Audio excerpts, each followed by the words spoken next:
The name Titanic still echoes with a chilling resonance. It speaks of a time when mankind dared to conquer nature, building a ship deemed practically unsinkable.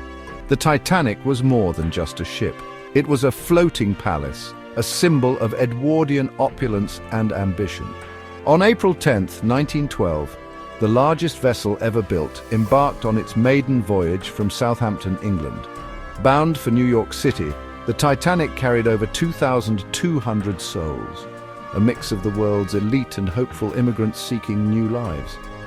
Little did they know their journeys would be forever intertwined with the fate of this ill-fated ship. The story of the Titanic is a timeless tragedy, a stark reminder of the power of nature and the fragility of human life. The Titanic's story began in the shipyards of Belfast, Ireland. Constructed by Harland and Wolff for the White Star Line, the Titanic was a marvel of engineering. Over 3,000 men labored for over 2 years to bring this behemoth to life. The ship was colossal, measuring 882 feet long and weighing over 46,000 tons. Its interiors were equally impressive. Lavish suites rivaled the finest hotels, adorned with ornate woodwork, plush carpets, and sparkling chandeliers. First-class passengers enjoyed a swimming pool, gymnasium, and even a squash court. The Titanic was more than a mode of transportation, it was a destination in itself. The atmosphere on that April morning was electric with excitement. As the Titanic cast off, a brass band played and confetti filled the air. Among the passengers were some of the wealthiest individuals of the time: John Jacob Astor IV, Benjamin Guggenheim, and Molly Brown, to name a few.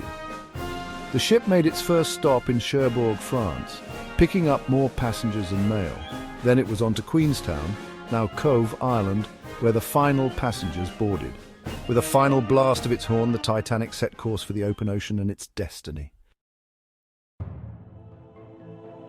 For 4 days, the Titanic steamed westward, its passengers reveling in the ship's unparalleled luxury. However, the icy waters of the North Atlantic held a silent threat. Despite warnings of ice from other ships, the Titanic maintained its speed. At 11:40 p.m. on April 14th, tragedy struck. Lookouts spotted an iceberg directly in the ship's path. Despite frantic efforts to avoid a collision, the iceberg sideswiped the Titanic, tearing open its hull below the waterline. The unsinkable ship had been mortally wounded. A sea of stars and screams marked the Titanic's final moments. Chaos and confusion reigned as the gravity of the situation became clear. Passengers and crew alike felt the shudder of the impact. Water began to flood the lower decks. Captain Smith, realizing the severity of the damage, ordered the lifeboats to be prepared. However, there was a critical shortage of lifeboats, enough for only half the souls on board. The women and children first protocol was followed, but panic ensued as the icy Atlantic waters rose higher. The band played on, their music a haunting soundtrack to the unfolding tragedy. Section 6, Rescue at Dawn, the Carpathia answers the call. As the Titanic slipped beneath the waves, sending hundreds into the frigid water, distress rockets lit up the night sky. The wireless operators frantically sent out SOS signals. Over 1,500 souls were left to the mercy of the icy waters. Hours later, the RMS Carpathia, alerted by the Titanic's distress calls, arrived at the scene. They found a haunting scene, a sea of debris and bodies floating in the water. The Carpathia managed to rescue 705 survivors, pulling them from the lifeboats. Section 7. Echoes of the disaster, the aftermath and investigations. The world reeled in shock and disbelief as news of the Titanic's sinking spread. How could a ship deemed unsinkable meet such a tragic end? Inquiries were immediately launched on both sides of the Atlantic. The investigations revealed a series of contributing factors: excessive speed, insufficient lifeboats, and a disregard for ice warnings. The disaster led to significant changes in maritime laws, including regulations for lifeboat capacity, 24-hour radio operation, and the establishment of the International Ice Patrol. Section 8. Finding the Titanic ballad's discovery and the wreck's legacy. For decades, the Titanic's final resting place remained a mystery.